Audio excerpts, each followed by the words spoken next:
nous avons fait le choix de racheter des véhicules parce que nous avions un parc de véhicules qui était un petit peu vieillissant, avec des voitures qui pouvaient dépasser les 200 000 km et un usage relativement intensif. Donc au moment du renouvellement du choix, s'est posé la question de choisir des véhicules plus éco-responsables. Et n'ayant pas la possibilité d'acheter des véhicules électriques qui n'existaient pas sur le marché, on a fait le choix donc de s'orienter vers les véhicules hybrides. À ce moment-là, on a fait donc une mise en concurrence et notre positionnement s'est rapidement fait vers les hybrides de chez Honda. D'une part pour la partie esthétique de la voiture qu'on a trouvé assez intéressante, plus fluide, plus légère, et aussi par rapport au prix qui a été plus intéressant et plus facilement négociable. Aujourd'hui, la CAF est organisée autour d'un système de réservation de véhicules en ligne.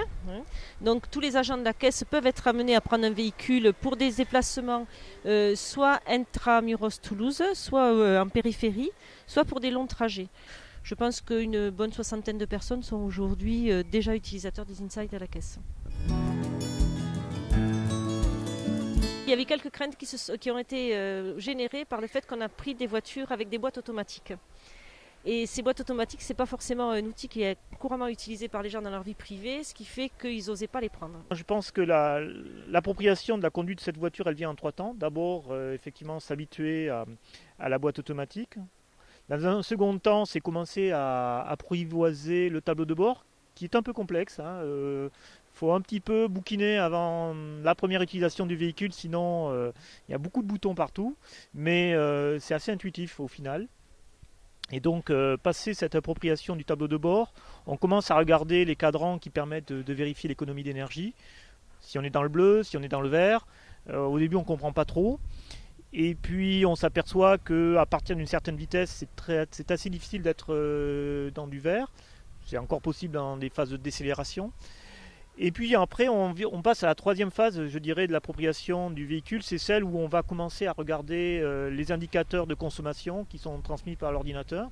Et ça, c'est très intéressant parce que là, on s'aperçoit comment effectivement rester autour de consommations vraiment modestes, autour de 4 litres, y compris sur autoroute où on roule à 130 km/h. On arrive au final à être sur des consommations assez modestes. Au bout de 3 mois, il n'y a plus de crainte par rapport à l'usage des véhicules, qu'ils sont, je dirais pas plébiscités, mais que pour l'instant ça porte satisfaction et que toutes les peurs sont levées.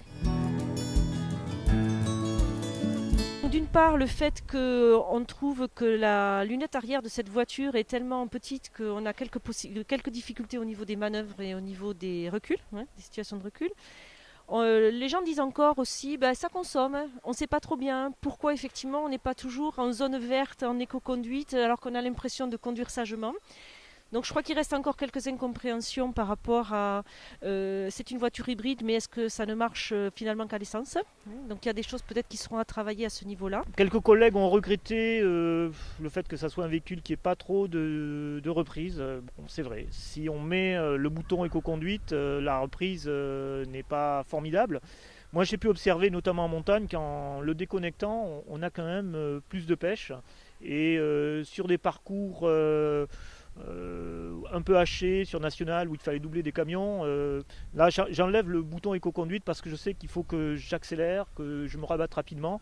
Et on a des performances qu'on retrouve sur d'autres véhicules classiques. Donc, de ce côté-là, je pense qu'il faut savoir jouer avec toutes les options, les possibilités qu'offre ce véhicule sur l'éco-conduite. Et quand on l'a bien en main, c'est assez confortable. L'ensemble des personnels qui utilisent ces voitures les trouvent confortables. Un peu peut-être difficile en reprise, c'est-à-dire qu'ils trouvent effectivement que ça va peut-être pas assez vite à leur goût, mais c'est quand même pas l'objectif non plus si on veut avoir une conduite économique. Finalement très confortable et plutôt jolie, plutôt agréable à conduire. Dans un proche avenir, ce qui nous paraîtrait intéressant pour lever aussi des inquiétudes par rapport à la consommation de ces véhicules, c'est d'améliorer l'aspect formation des utilisateurs. Et pour ce faire, il nous semblerait intéressant que les gens comprennent bien toutes les possibilités de lecture qu'il y a sur le tableau de bord, pour mieux comprendre comment aussi adapter sa conduite à l'amélioration de la moindre consommation.